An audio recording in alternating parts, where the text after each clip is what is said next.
Welcome to Between Shelves. where we make connections between literature, theology, philosophy, psychology, and culture.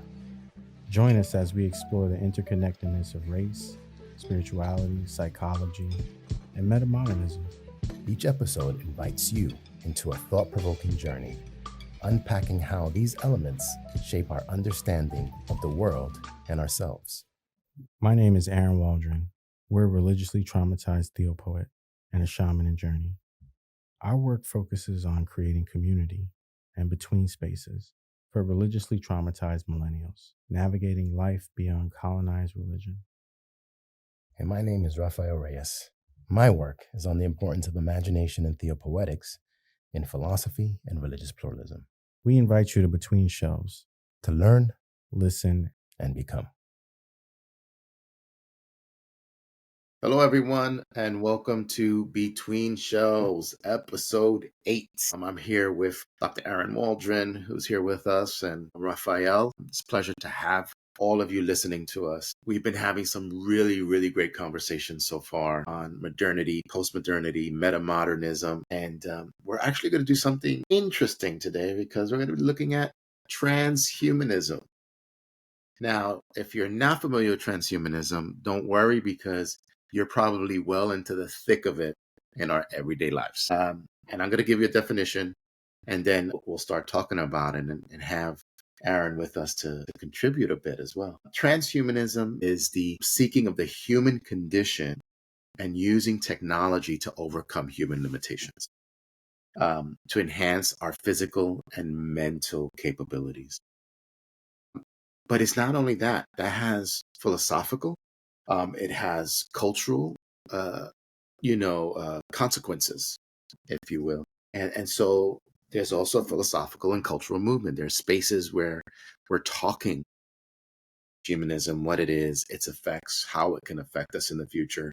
How are we seeing it now? And so it's just so fascinating, and it's important to talk about because where does it fall on the scale of, does it follow a modernistic framework? Does it follow a postmodern framework? Or is it following even a meta-modern framework? And so I'll pause here. Aaron, do you have just some initial thoughts on transhumanism?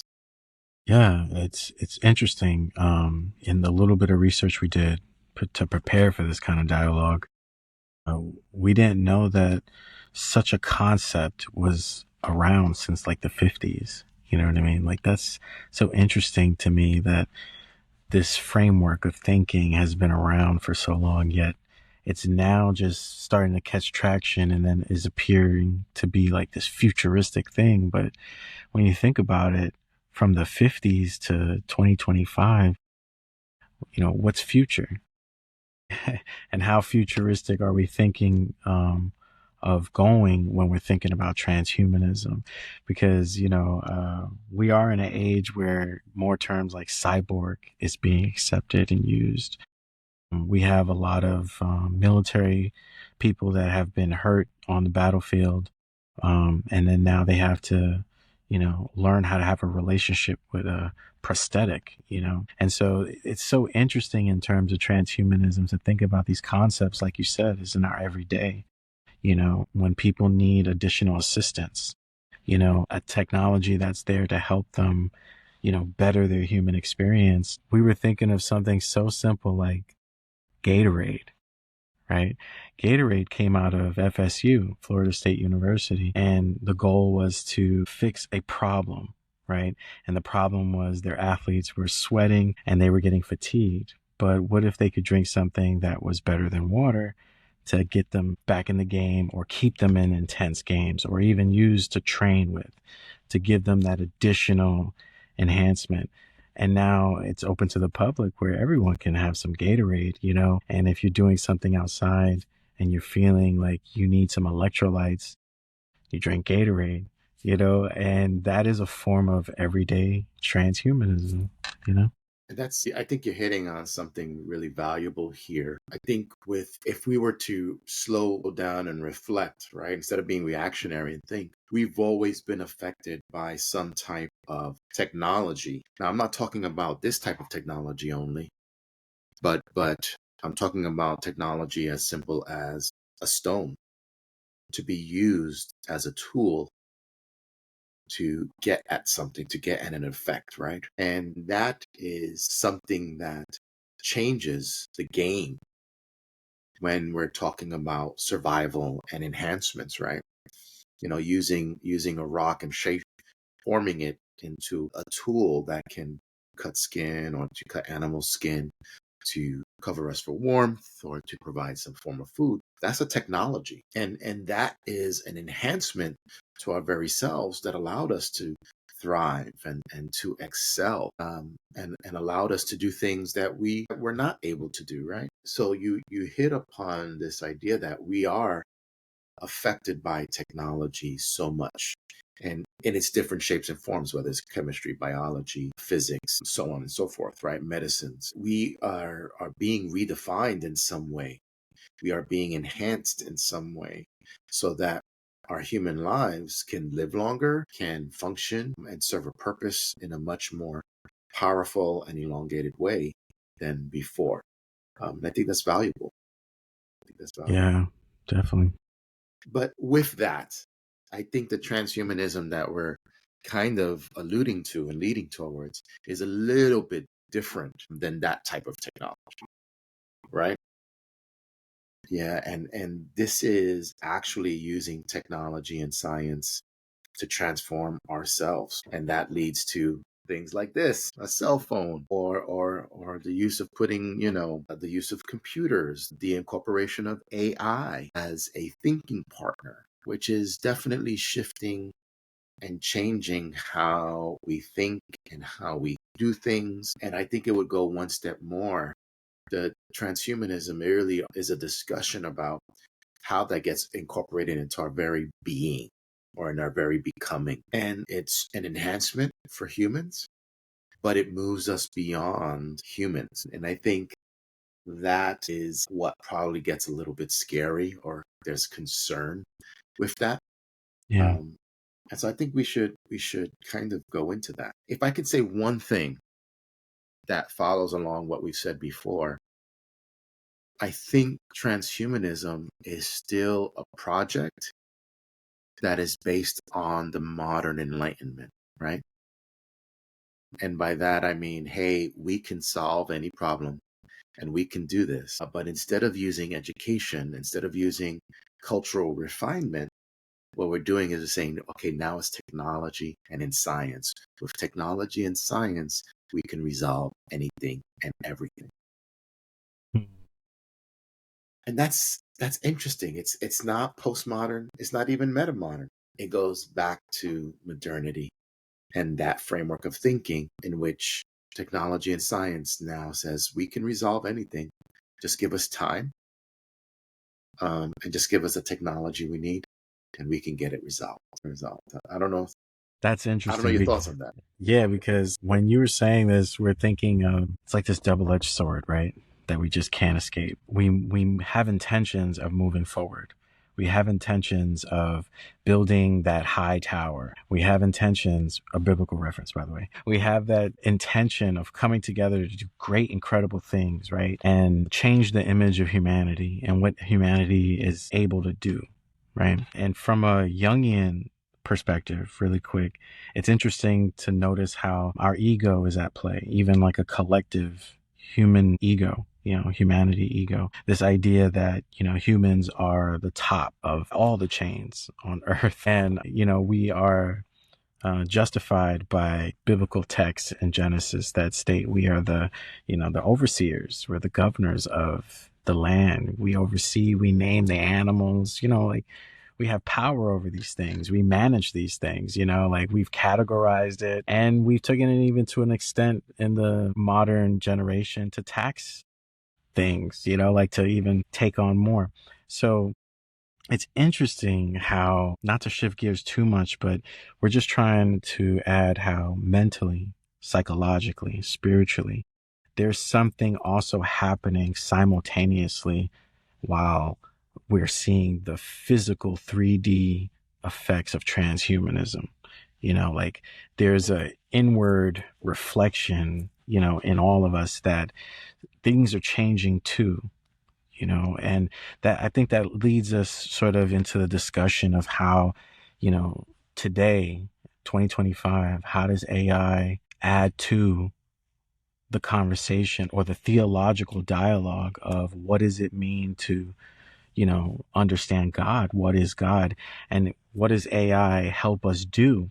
And it's interesting because in some of the sources we put together and we were researching together and coming up with these ideas of this concept of AI becoming so superior that it can possibly become a God, and so we mentioned that because we have a human fear while we're trying to progress, while we're trying to elevate. We also have these fears of, what if this replaces us? What if this abandons us? What if this hurts us? And at the same time, we're like, no, but this is great. This is innovative. This is going to be better for everybody, and a lot of people can argue right now how AI can be good for humanity and how AI can become bad for humanity. And we can see this in real time in the physical world, especially here in America, this age of surveillance. It sounds like a good idea. It's really cool that an AI algorithm can monitor everybody all at once. But at the same time, it kind of sounds bad because it's like, well, I'm always being watched by, an AI system, so it's like this idea of, do we still have privacy in this innovation, or has that been the sacrifice that we have not really paid attention to, that we have to sacrifice the privacy in order to have this concept or idea of protection through surveillance? What I mean? What are your thoughts on that? As you were talking, I was trying to look at this film that you mentioned. There was a couple of things that were interesting that you mentioned, and I hope to try to get it all through. The question of control. What did you say about control again? In Because terms of not control like the monitoring, but you mentioned control and transhumanism, and that's an interesting point for me, and the I'll tell you fear, what I mean. yes, the fear, the controlling fear, yeah. One of the so I think you said, you mentioned so much there, and I can unpack. I think one thing that you're right. We can't pin pinpoint transhumanism as just a modernist movement. I think it's actually outside of it. You're right. So if I were to take back and move back, I would say let's just be careful what frameworks of thinking can go in there. Because there are hints of postmodernity in there, and there's probably hints of meta-modernity in there, and we can provide some examples of that. The question is, when you give control, what frameworks are in place, right? And that's always dangerous for me. Because someone could be like, okay, I'm going to go for always the most efficient, the most that's going to make the biggest bang for the dollar for me, for the company, and still provide the people, which means that I'm always giving away a form of control. But I would say that we're always losing control when it comes to technology, because we have to invite them in. We have to always invite technology into us in order to get the benefits out of it. I really want to say it is a relationship. And we say, hey, technology, I'm willing to enter into a relationship with you. But just like a relationship with a human being, we don't always know what we're getting. There's a lot of baggage in the background that only comes with time. So when I'm getting a Pixel phone with Google, I receive benefits, but I learn in the news things that they might be doing that are shady, and be like, damn, but it's a part of me. Now I got to figure out what I need to do. I wanted to say it in that way, right? That in some more anthropomorphic terms, technology we do need to invite into us. And so they, like, once again, I have a watch, and the watch keeps track of my heart rate, how many steps I take. This form of control actually is powerful for me, to have this level of control. And so I find interesting here what transhumanism does. It allows us to have control of ourselves, of what we once did not have. I didn't know how my heart rate was, but before I'd have to go to a doctor, or I'd have to have the machine and plug into it. But now I can see at any moment, like right now, my heart rate's at 76. It's kind of high, but I'm moving my hands around and I'm a little bit excited. So my heart rate can shift. It'll probably see a score going down to 68. And I could check to say, oh, I walked. Now you got me thinking. Now I'm good looking. Everyone. Yeah, I've walked. My walking is low. I'm going to have to try and walk a little bit more to get my steps in for today. But it's awareness, right? Technology gives me an awareness because it's giving me a feedback loop. It says, okay, I'm here and I'm here to help you, and I'm here to help with monitoring. You take care of me, you make sure I have enough power, and I'll make sure that I can monitor all your stuff. Unfortunately, also, though, Google has my stuff. Yes. Or whatever company I have on.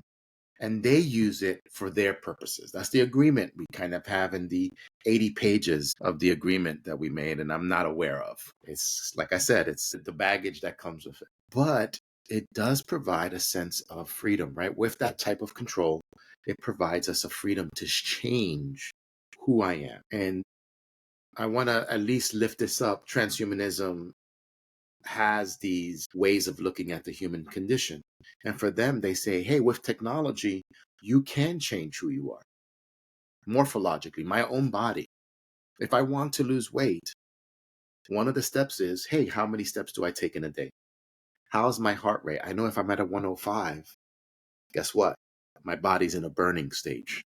With the scientific advances we've had, I know between 105 and 120, I'm in burning mode.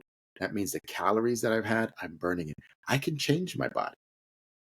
I can change my health. That's powerful.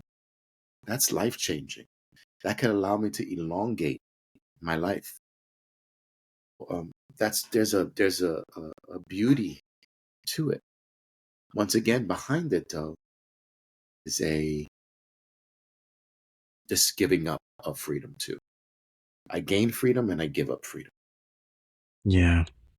with that. Yeah. You made me think of how, in terms of AI and theology, or AI and faith, right?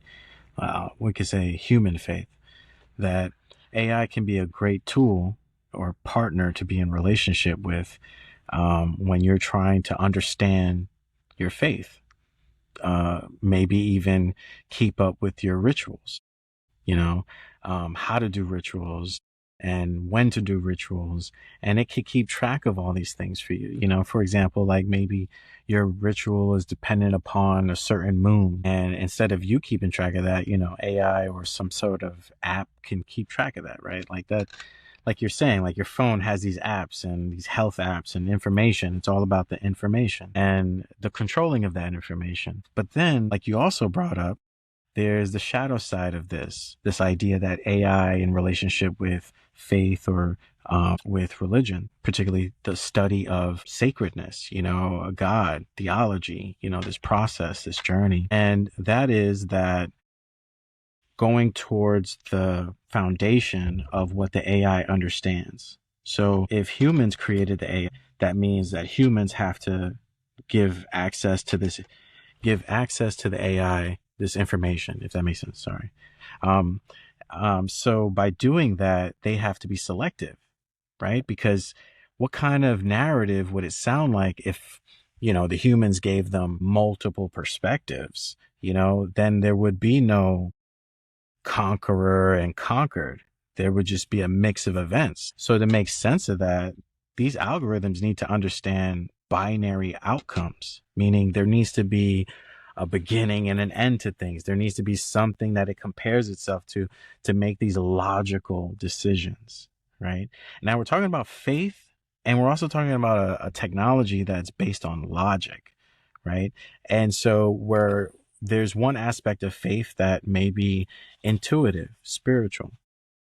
And so the question arises, how can AI pick up on those things and help me with those things? And the simple answer is it can only help you based on what information was put into the algorithm, the system. So it only knows what you told it. And so there's like a backdoor loop here where if, let's say, my theology supports that God is a man and God believes that men should be in charge and God believes X, Y, and Z. I go down this whole list and I input these values into an AI that is being used on a majority basis to help people with their faith, we have to think about, what's that faith? It's not like the AI has the ability right now because it's not sentient as far as we know yet. And so it cannot make a critical choice of saying your theology or your value of input is incorrect. It's harmful, maybe not incorrect. Sorry, I take that back, but harmful, because then it's like, well, if we're striving for a inclusive environment and you tell me this one perspective, and then you say that's the only answer, the AI, until it becomes sentient, it will just take that value and then run with it. It won't question it. It will just repeatedly repeat it. And so if God is white, God is white. That's the outcome. If God has blue eyes, or Jesus has blue eyes, that's what the outcome is. If slavery was voluntary, that is the outcome. Like, we can change the narratives through the AI if we're not careful. And so the AI doesn't help us necessarily critically think. And that was just something that we wanted to bring up as a reminder. It helps us with a lot of things, but it doesn't help us critically think, because at the end of the day, we each as humans have to make choices for ourselves. The AI cannot give us the answers and make the choice for us.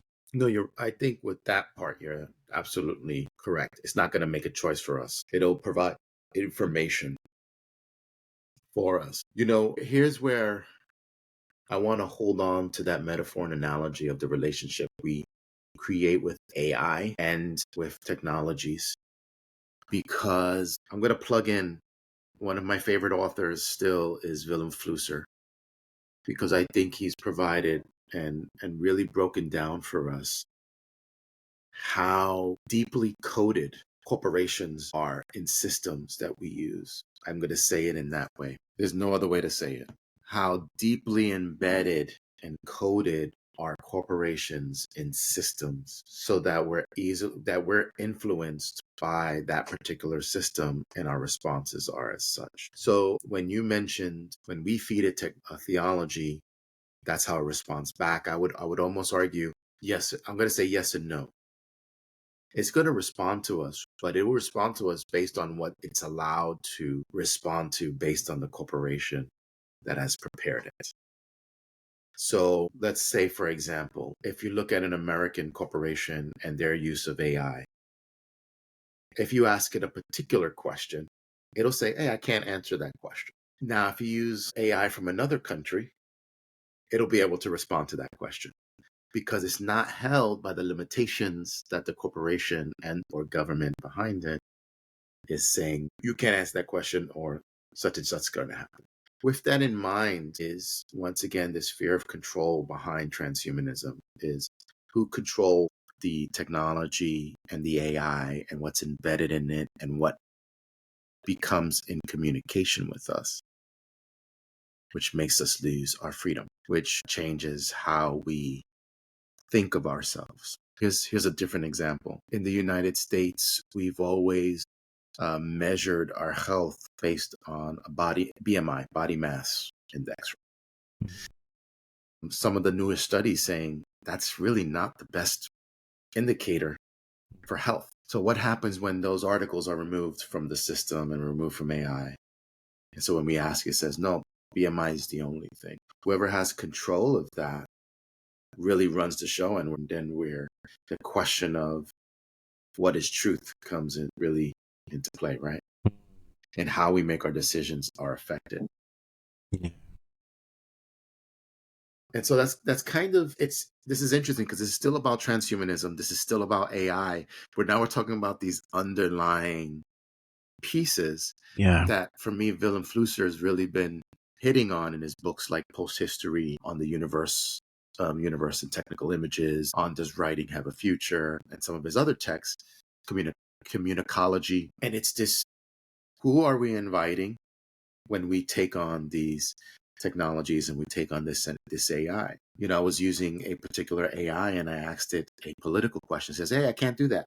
But when I went on an outer country, it told me two things. It goes, look, I only have up to this date of data, but I'll give you what I can give you based on that.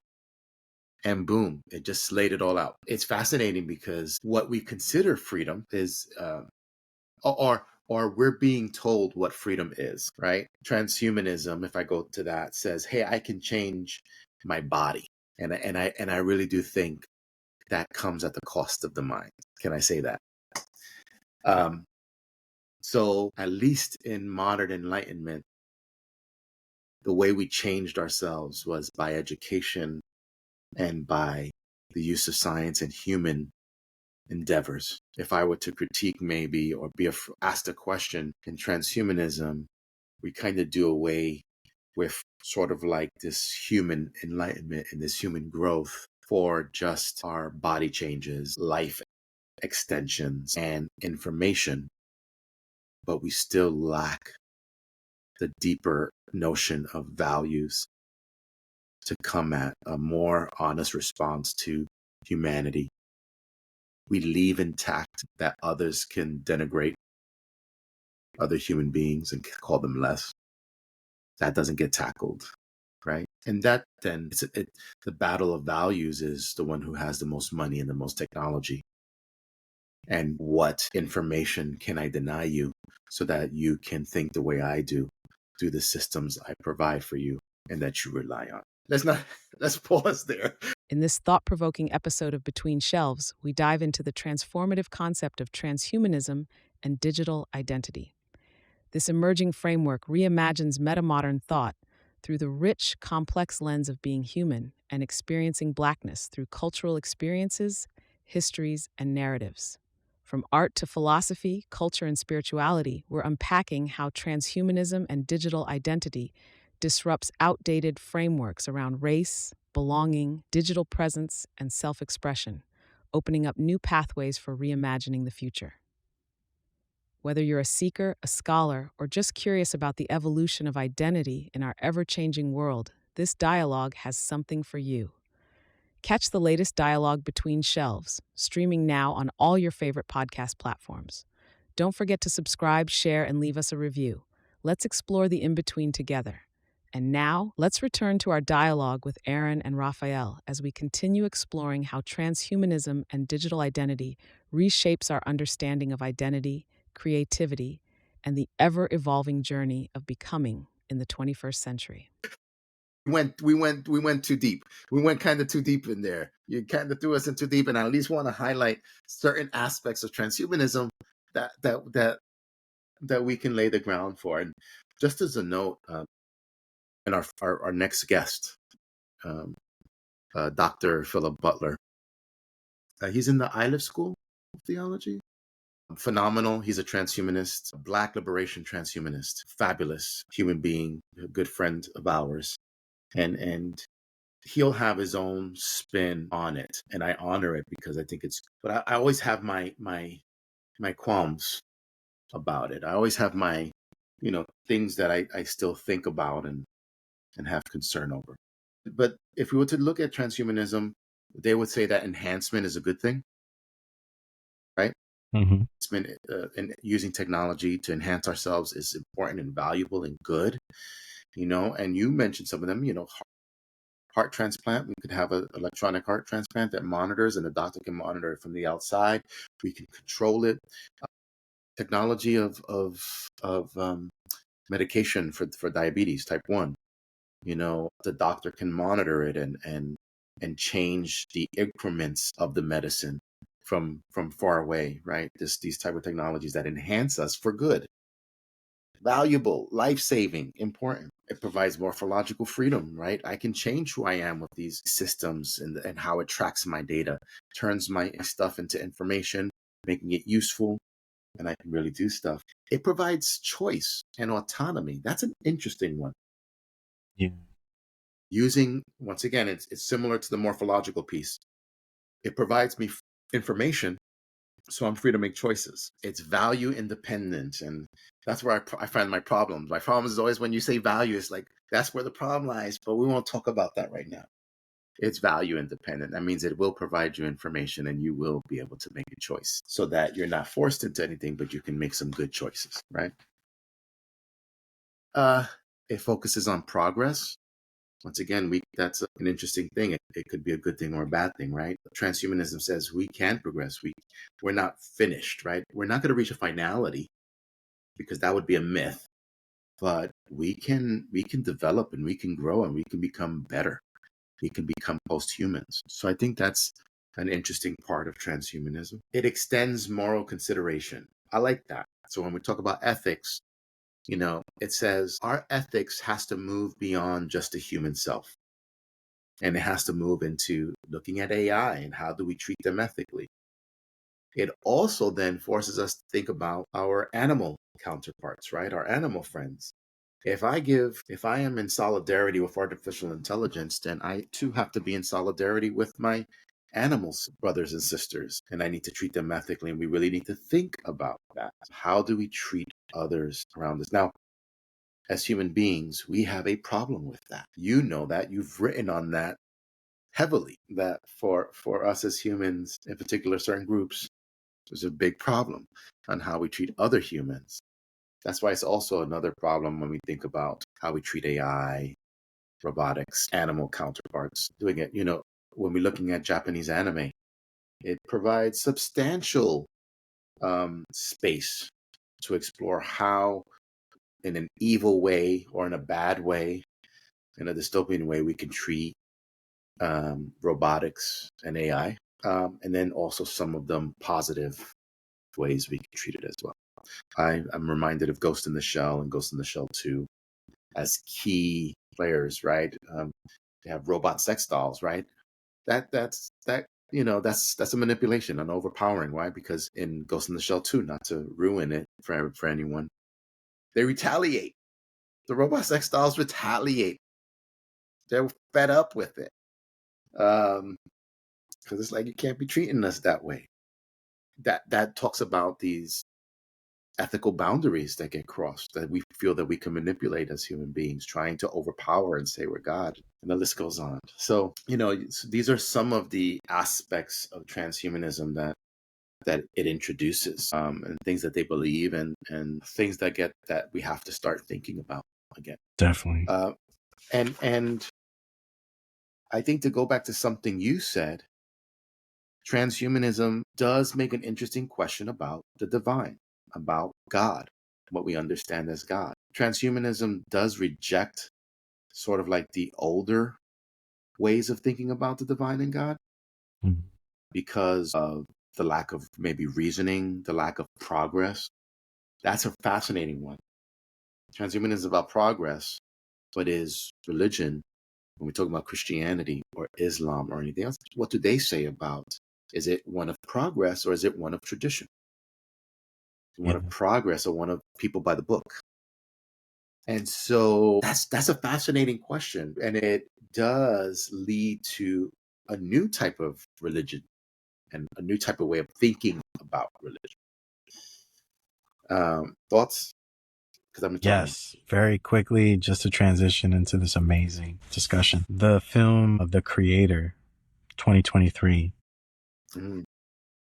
Most people will know it because of Denzel's son is the main character. But this film is straight transhumanism, at face value. Yes.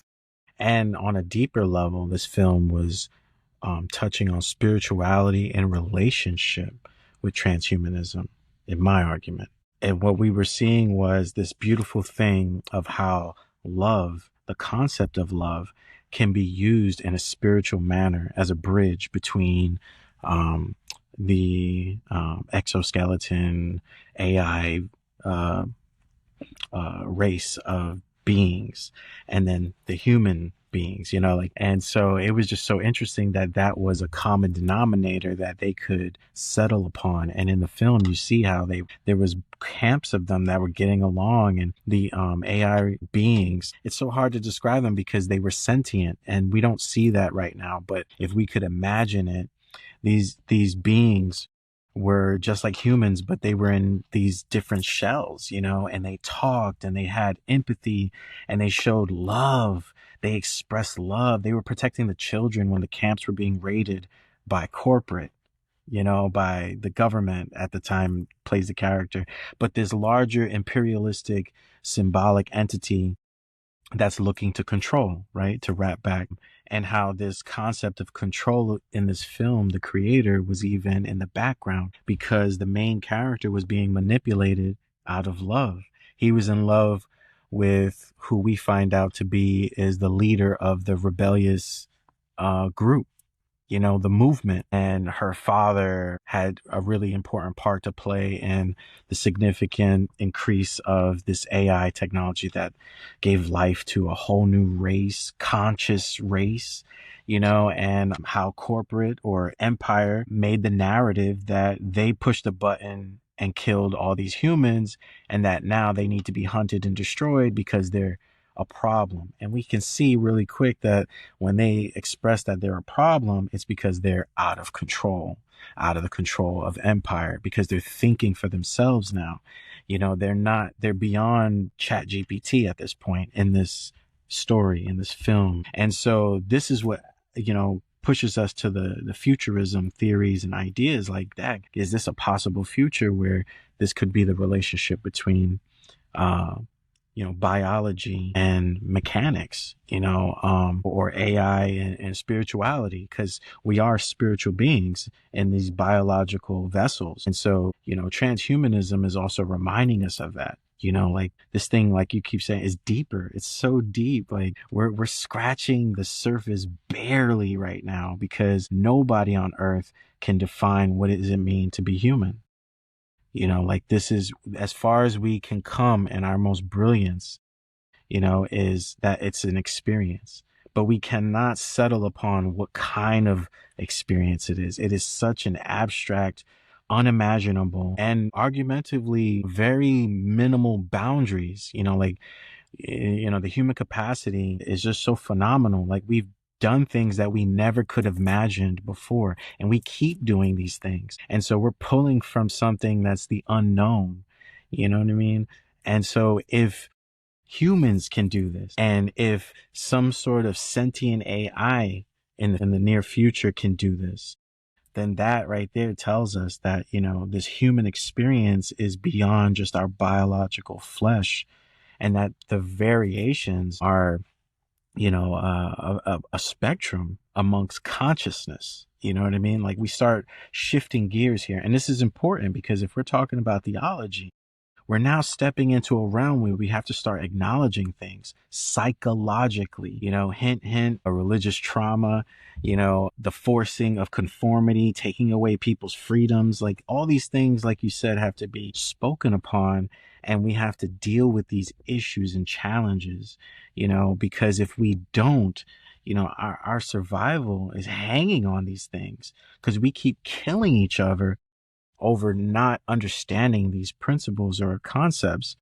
This is not so much an American thing or a black or white thing. We're talking about human race, the species, like we're not even talking about human variations elsewhere in the multiverse, but we're talking about here on Earth right now, and just because we look a little different, we're killing people, we're taking lives, we're oppressing people, taking their freedoms, manipulating people, causing them to kill one another and hurt one another, so transhumanism for me kept bringing up a lot of these things in the theological space, questioning, not so much where is God, but why do we not see God, in everything and everyone and these actions, like why do we not see love? If love is to equate to God, and we can agree on that, right? And we start experiencing love in relationship with something, doesn't that cue us to believe maybe there's a notion that we're connected? Maybe the thing that created me created you because you can manifest or create love. Like we don't need money to create love. Love comes from inside of us unknowingly, right? Some of us have an abundance of it and some of us have been battered, so we don't have access to that. But just like our imaginations, it gives us access to how to reimagine to love past traumas, past experiences, what have you. So, even that is a charge for those who are fighting the good fight of liberating, like it's not something of a grand achievement and victory, but it's a slowly helping people transform their minds. And that right there is a form of transhumanism. And so if we are to use things beyond, religious tools or references such as, the sacred Bible, and we start stepping beyond that, that is also transhumanism. You know what I mean? Because now we're stepping from these frames of thought that could be outdated or maybe not helping us with what we're dealing with right now, because we all know like the Bible has some great moments where it's like, oh, that's really helpful. That's timeless, right? It's like timeless wisdom. But then there's certain things that are just not timeless. It's more based on circumstances, you know? And so I would wrap up by saying for me that this book, Tech Gnosis, yes, Myth, Magic, and Mysticism in the Age of Information. This book has been changing my life. This book itself has been a form of transhumanism for me. Eric Davis, his words, because for me as a shaman in journey, I'm in this process of becoming who we originally or truly are, whatever that is, right? This endless process, this lifelong process. Eric is talking about some really incredible things in terms of how technology and social media and information is just being traveled and being retained, and there's access here and there's limited access there. You mentioned briefly how the internet has these boundaries that we may be naive to, how information is not allowed to be accessed here in the US, but maybe it's accessible in Russia or China or Australia or something. And so the world has kind of been carved up in these zones or districts, and information has been categorized and prioritized and even, put on a hierarchy, because again, the people in control here think like this. These are all like manifestations or extensions of how they think. They have to think in these hierarchies and these systems of control. And so boxing in information depending on where you're at in the world, and understanding that as someone who is pursuing spirituality and understands they're a spiritual being, we also understand Google cannot control that. They may want to, but they cannot control what access we have inward. You know what I mean? Like if the universe is in us and we have access to all the information, all the light, but it's through us, like we don't need permission. We don't need to pay a subscription. We don't need Google or any other tech company or empire to allow us this access, And it blows my mind because everyone can access this. Every human being can access this, but instead we're given frameworks of thinking that helps us focus on the materialistic world, the 3D world. And so we're constantly going outward, traveling outward, that we're never cued to go inward to access that information. You know what I mean? But that was a lot. But what are your thoughts? No, I'm grateful for what you were talking about there, and the reminder that there's these outward pieces. I think one of the components that we struggle with on spiritually is we think that the inward and the outward are not the same, and we got to be careful not to say the outward is nothing. It's all about the inward, right? Because then we get to extreme forms. I say that because you mentioned this word and you mentioned this thought. The word was spectrum. And the reason why that for me was profound, and I wrote something down, I'll tell you what it is, but it's something that I hold to and something that my own work is about, is saying we need to be able to imagine these religious traditions together to get a much more intense understanding of the divine, what we understand as the divine. And only in this type of trans-religious engagement, which I grabbed from Roland Farber's work, do we do that. That requires imagination, because imagination says, I can see all of these things and introduce possibilities of what the divine looks like. So then when you mention spectrum, there is Islamic scholar. It's not Ibn Arabi. It's not Averroes. I think his name escapes me and I apologize, but he talks about light. That light has all the spectrums. White light has all the spectrums in it. Excuse me. And so all of them produce the light. It's not one or the other. It's everything that's needed. So you can't say that this one religious tradition is better than the other, and so on and so forth. When I move into the discussion of technology, and we could include everything else, all sentient life, we begin to understand what the imago Dei looks like, the image of God. And so that notion of light and spectrum becomes powerful.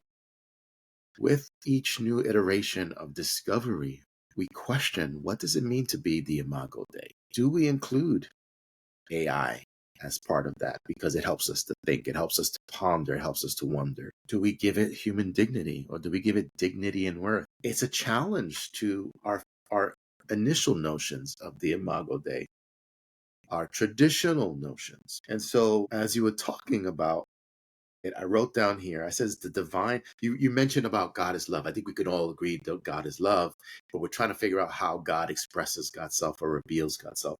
And I wrote down here, the divine reveals itself when we see that which was not there prior. It is the challenge of words, ideas, images, bodies, and to accept it. And once we accept it, we see the divine. This is a challenge of religion as tradition, and saying it's not only a religion of tradition, it's a religion of progress. When we see the new, we seek the divine in that new, which means we have to accept it. This is where I think transhumanism has there's something about it that we need to explore. It feels like, I think in Matrix Revolutions, right? That's the last one, the fourth iteration. There is a scene when they're not in the matrix, they're outside of it, right? They're in the societal space, but there weren't only human beings there. They actually had the souls of the technology of what was in the system, of what in the matrix outside with their representation, right? They had like these nanobots, miniature ones that created these silhouettes of these technological souls, if you will, and that they were able to interact. And that type of interaction allowed for a much more interesting and intricate and powerful realization of what it could look like if we were in solidarity as opposed to being in opposition to one another, right?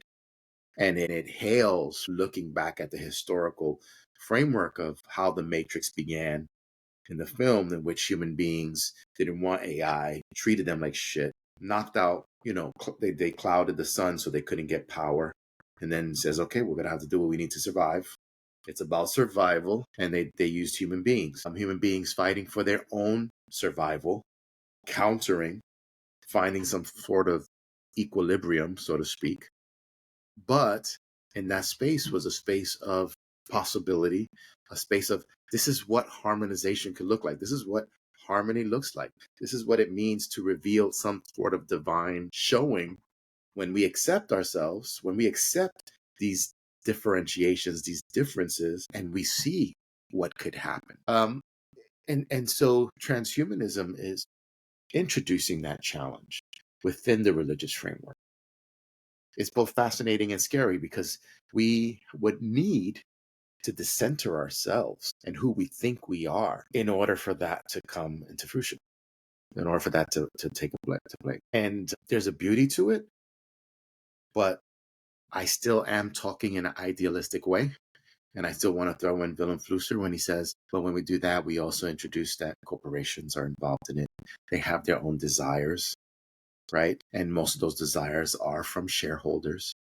And those shareholders really care about one thing: making my money grow. So I temper all of these positive and these beautiful aspirations with this dealing that, hey, we also got to reckon with that reality as well.